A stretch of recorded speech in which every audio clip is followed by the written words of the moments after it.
Ja, 200 Kilometer auf jeden Fall.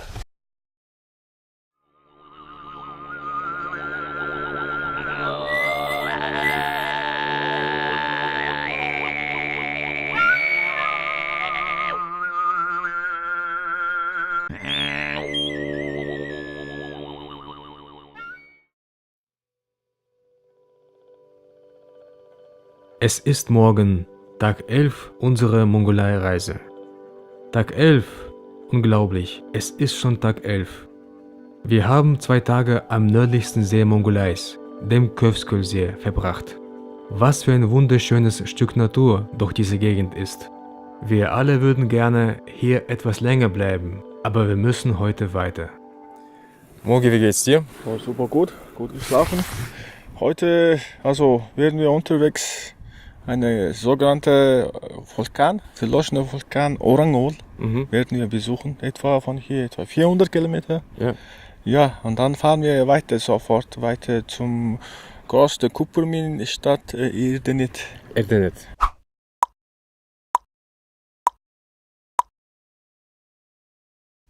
Da werden wir übernachten. Ja. Gut. Ja. Peter, wie geht's dir heute? Ja, auf dem Weg der Besserung. Die Nacht war soweit, würde ich sagen, ja, erholsam. Kräftig genug, um am heutigen Tag dann den Klappspaten auszupacken und in der Mine Kupfer schürfen zu gehen. Mal schauen, wie viel Klumpen Kupfer ich ausgraben kann und mit nach Hause nehmen kann. Gut. Okay, dann auf geht's. Ja.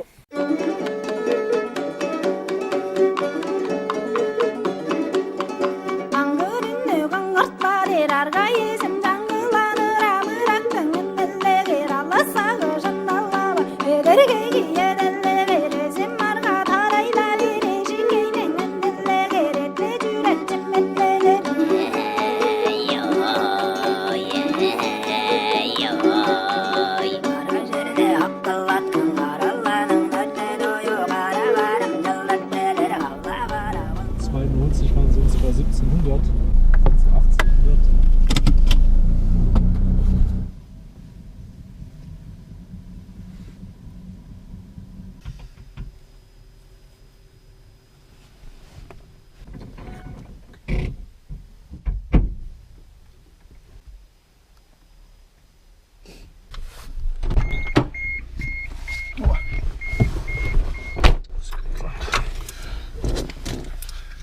So. Jetzt ist wieder mehr Sprit im Tank, aber dafür weniger Geld im Beutel.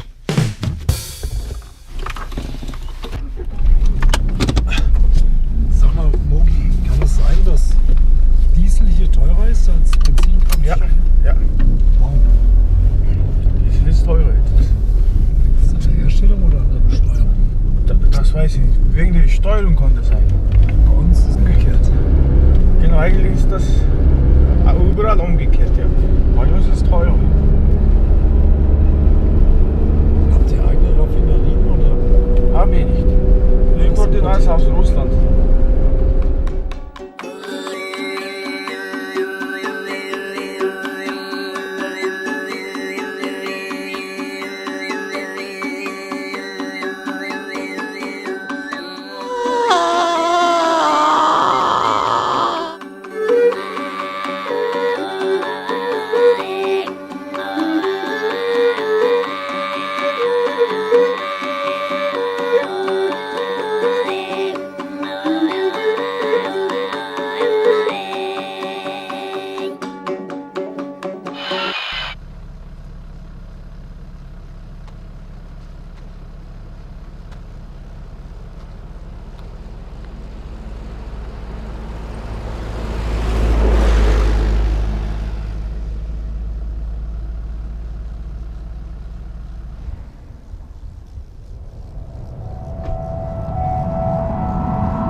Ich bin gestolpert und nicht gestorben. Ich habe ein paar Schürfwunden und die beiden Kameras ein paar Kratzer bekommen. Glücklicherweise ist beim Sturz nichts kaputt gegangen.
mehr weit weg von der Erde nicht, oder?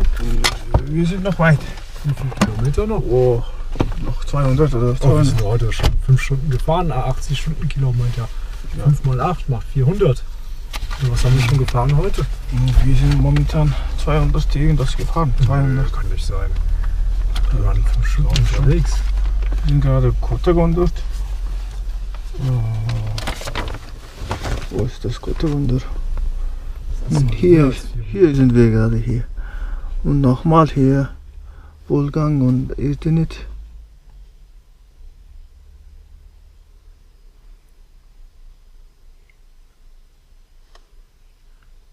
Das ist schon über 300 gefahren sein in 5 Stunden.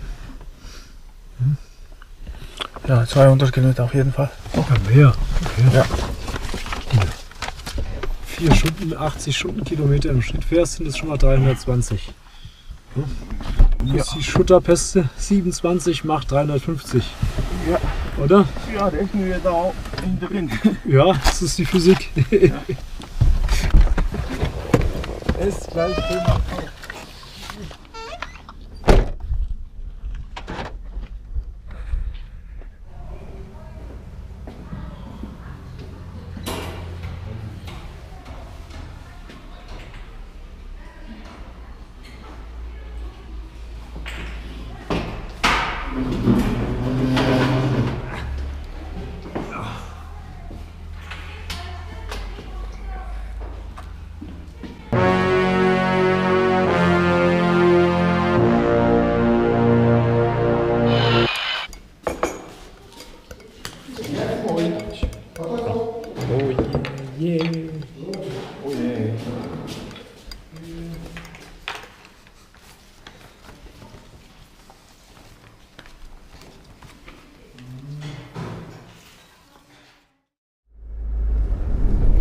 Wir betreten wieder einen Nationalpark. Korrekt.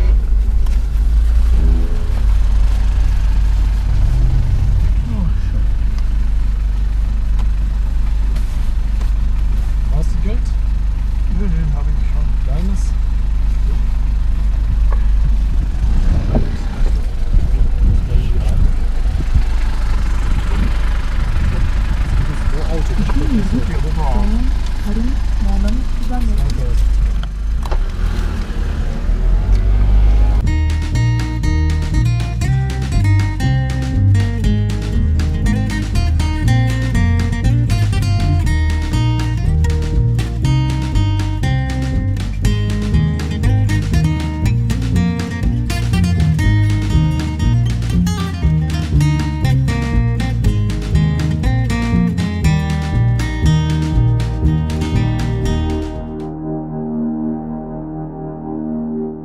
Uran-Uul ist ein erloschener Vulkan auf der westlichen Seite des Uran-Togo-Tulga Naturreservats.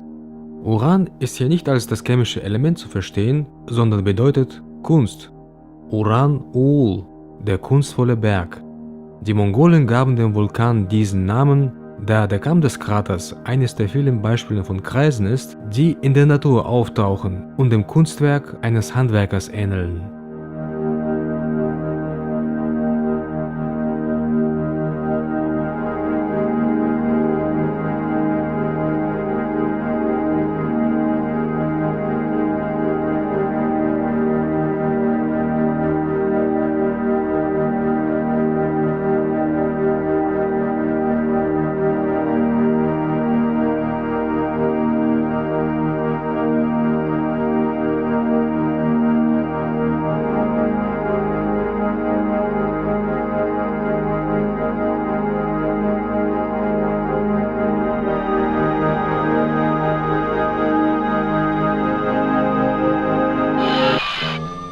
An dieser Stelle ein Rat von mir.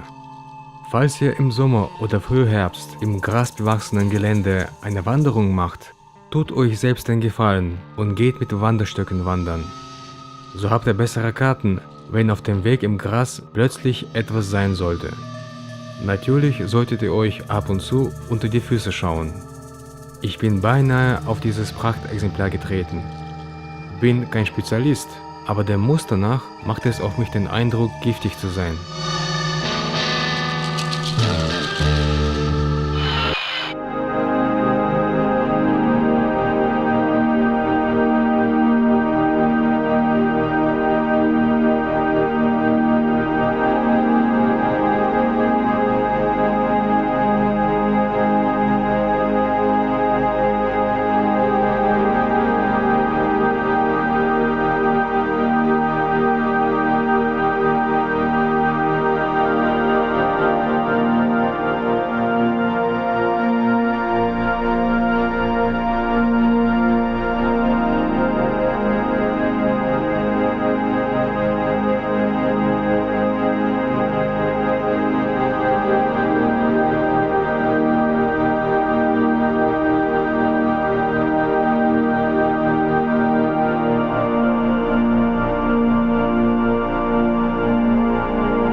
Der Bulgan Aymak, wo wir uns momentan befinden, soll für seinen guten Ayrak, also die fermentierte Stutenmilch, berühmt sein. Mogi hat daher vorgeschlagen, bei der nächstbesten Gelegenheit diese zu verkosten sowie ein paar Fläschchen als Souvenirs einzukaufen.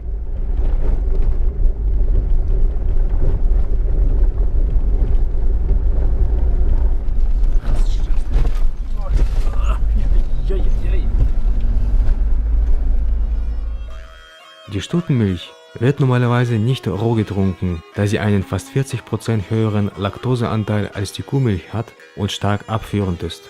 Stattdessen wird sie fast immer zu Ayrak vergoren. Die Fermentation zerstört die Laktose in der Milch und wandelt sie in Milchsäure, Kohlendioxid und Ethanol um.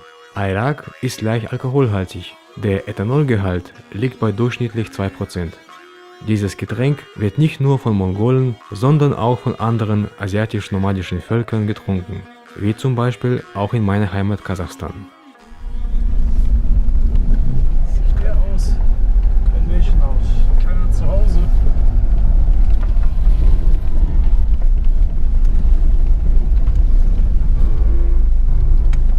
Oh, die haben so eine Glocke. Das ist doch schön.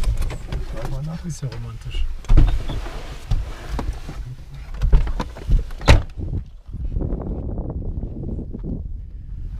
Guck mal, da ist eine Frau.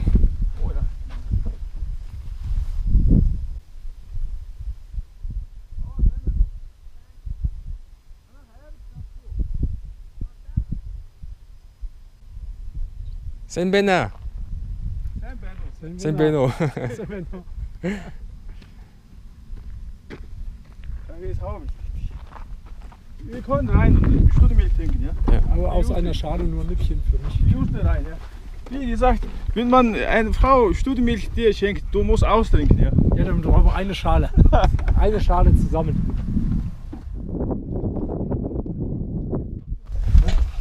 Da muss ich da sitzen. Ja, genau, ja. Geht das, ja? Geht schon. Sitzt mal hier. Geht das, ja? Ah, ja, geht schon. Letztes Mal Mongolen muss man Aufgeräumt hier. von denen etwas Stück. Vielen Dank. Ein bisschen Stück. Also das ist ein der ganz kleines Stück. Tradition. Okay, Und ganz Ah. klar.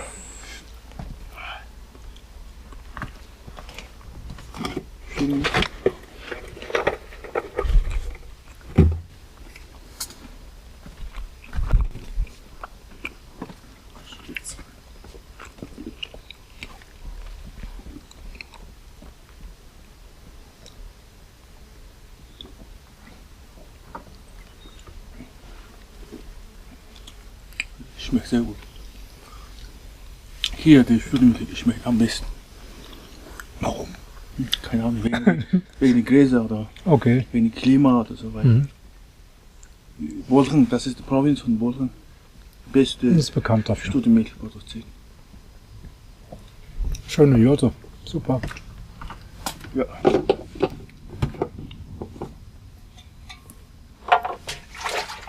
Ja, Wahnsinn. Werden die Stuten hier gemolken oder? Jede 2 Stunden. Also die trächtigen. Ja, jede 2 Stunden muss man gemolken wird. Und wie viel trächtige hat man? Aber nur wenn die Stuten tot trächtig sind. Genau, ja. Wenn es trächtig sind, dann bis ja, Ende September oder so. Aber bis das Fohlen zur Welt kommt, dann ist ja nicht mehr. Ja. Eigentlich erst nach der Geburt, oder? Ja, nee, nach dem Geburt erstmal die Junglinge, ja, muss selber ein bisschen Genau. saugen. Vielleicht nach einem Monat oder so. Achso, Dann kann man melken. dann gibt es Stutenmilch. Oh ja, jetzt habe ich Stunden.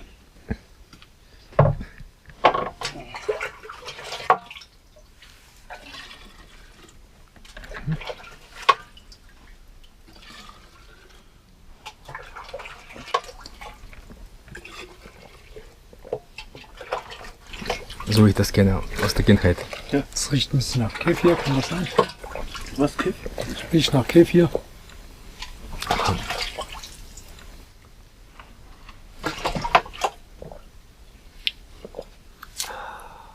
So ist das. Gute Stunden.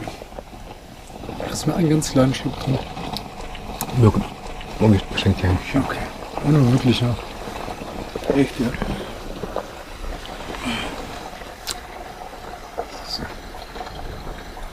stopp, ist gut. Oh, mir dreht jetzt schon den Magen. Vielleicht das hilft zu deinem Magen. Es kommt der noch stärkere Durchfall, ja? Und dann wirst du wieder sauber.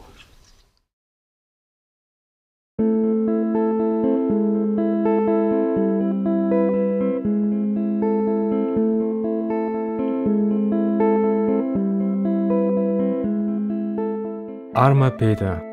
Die deftigen und kaloriereichen mongolischen Speisen haben ihn doch in die Knie gezwungen, so dass er schon seit 2 Tagen an einem heftigen Durchfall leidet. Und der Durchfall lässt sich Zeit, obwohl Peter sich jetzt hauptsächlich von Tee und Brot ernährt. Es ist ein Wunder, dass er sich den Schädel an der Decke des Toilettenhäuschens noch nicht gebrochen hat. Der Düsenantrieb soll wohl gewaltig sein. Über seinen Zustand hat Peter ein schönes Gedicht geschrieben und aufgenommen. Hier ist das Gedicht Die Notdurft. Ruhig und friedlich mit verheißender Verführung füllt süßlich mal den Raum mit Duft. Schon labt den Gaumen sich mit verzücktem Schütteln.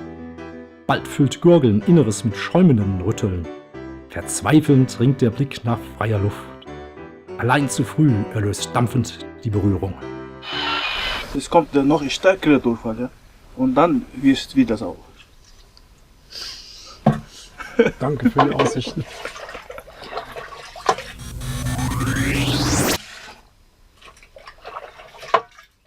Ja. Interessant gut, ja. Das kann man trinken, oder? Tatsächlich, ja. Weiß nicht, ist etwas so. Schmeckt so wie versäuerte Buttermilch. Die Richtung. Jetzt ist mir das Wort schon wieder entfallen. Auf Mongolisch. Für Stutenmilch. Erak. Erak. Erak. Erak.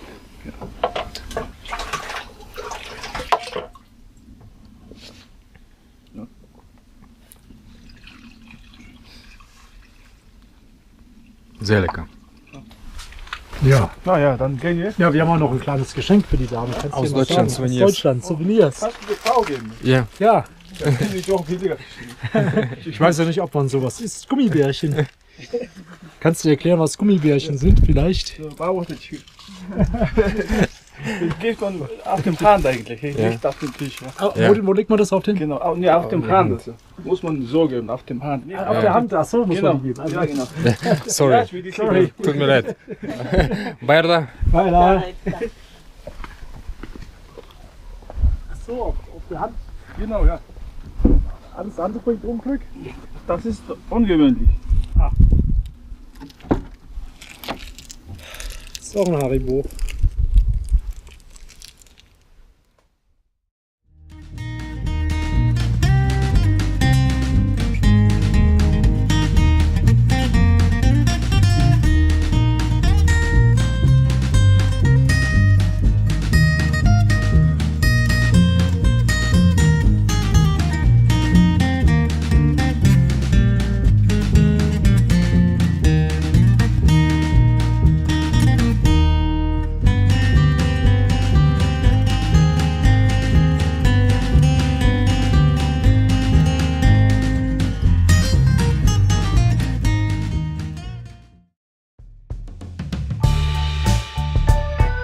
Und hier kommt das Ziel der heutigen Etappe, die Stadt Erdenet. Diese Stadt hat ihre Gründung der Entdeckung eines riesigen Kupferlagers durch tschechische und russische Geologen und der in 1974 eröffneten Kupfermine zu verdanken. Das Kupfervorkommen ist auch der Grund für die Namensgebung. Erdenet bedeutet in der mongolischen Sprache wertvoller Schatz.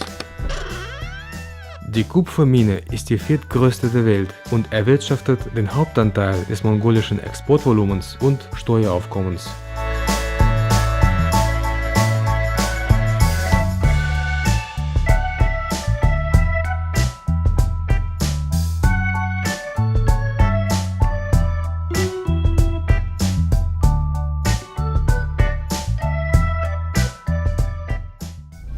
Nix. Kurs warst. Komm gleich. Ja. Nicht gebucht, oder? Auch nicht gebucht. Aber ich will finden das. Das erinnert mich an meine Privatreisen. So, ja. Gehen wir? Alles okay? Gut. Okay, hast super. Ich weiß es. Hätten wir fast die Wette verloren, wenn wir einen abgeschlossen hätten. Hier gibt's immer. Okay, Gut. also, super gut. Gut angekommen. Ja, Vielen Dank für die Fahrt. Gute Fahrt. Gib mir fein. Me too. Aber du müsstest mal den Motor anlassen, damit ich hier die Scheiben hochlassen kann. Motor, ach so, ja gut. Mogi hat vorhin erwähnt, dass er sich endlich die Haare schneiden lassen will. Haircut, da müsstest du hin, ne? Oh, eigentlich war aber. Ja, warte mal. Habt ihr geduscht? Nee. Das machen wir in Ulaanbaatar. Was habt ihr gemacht? Geinternetet. Geinternetet. Aktienkurs nachgeschaut. Und du? Ja, ich hab geduscht. Ein bisschen Eingangs- gesetzt. Den Eingangsmailkorb nach wichtigen Informationen durchsucht. Es gab aber keine. Bisschen beruhigt. Alles ruhig. Keine signifikanten Katastrophen. Aber wir sind nicht beeiligt, also wir sind jetzt in der Stadt, ja. Lass uns ein bisschen langsamer gehen. Achso, jetzt bin ich auf einmal der Schnellere. Sonst dauerst du immer voran, wie der Schwabe sagen würde. Pferde retten. Seiten. Achso. Und heute bist du auch wieder den Berg hoch. Ja, genau. Ja. Saut. Ja. Gewetzt.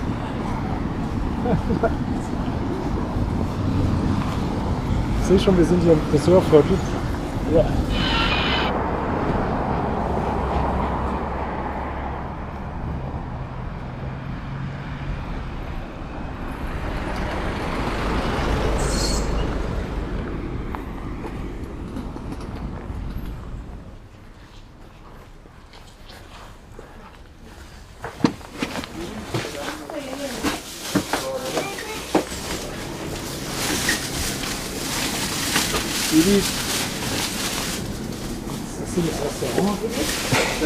Nee. Eher wohl nicht. Das ist Supermarkt. Er muss sein Handy aufladen, glaube ich. Jetzt gucken wir mal, was es so an Wodka gibt. Wow. Genghis Grand Khan. Eden Velvet. Harsuft. Bolor. Ui. Taiga. Und so weiter und so fort. Gleich sollte ich für meinen Nachbarn die Kuchenkursen halt mal so einen Wodka mitnehmen, so einen mongolischen. Ja, so einen Genghis Khan Wodka. Nee, als mitbringen sie. Für meinen Nachbarn, der sich um meine Blumen gekümmert hat. So ein Genghis Khan Wodka, das wird aber flüssig ist. Oder? Aber bekomme ich auch am Flughafen, oder? Ja, aber hier im Supermarkt ist es billiger, ja. Flughafen Ja. ist teurer, ja. Nach tagelanger Einsamkeit ist hier viele Menschen. Krach, Musik im Hintergrund und Kulturschock. Ich möchte zurück in meine Jurte. Mogi, Ja. möchtest du zurück in deine Jute? Ich möchte meine Jurte zurück, ja. Also fahren wir wieder zurück, 500 Kilometer. Na? Ja.